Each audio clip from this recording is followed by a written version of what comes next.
ভাইরে ভাই দেখেন, ছোটবেলায় জানতাম শুধু এই জিনিস ফুলানোর কাজে ব্যবহার হয়, ফুলিয়ে খেলতাম বাতাসে বন্ধুদের সাথে।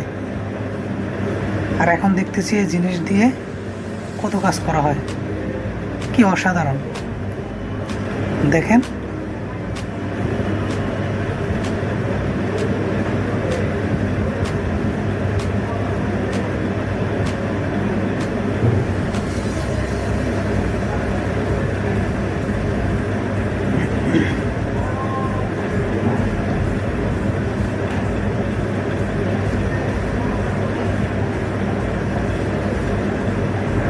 বাহ, এত কাজে ব্যবহার করা যায়, এটা তো আগে জানতাম না।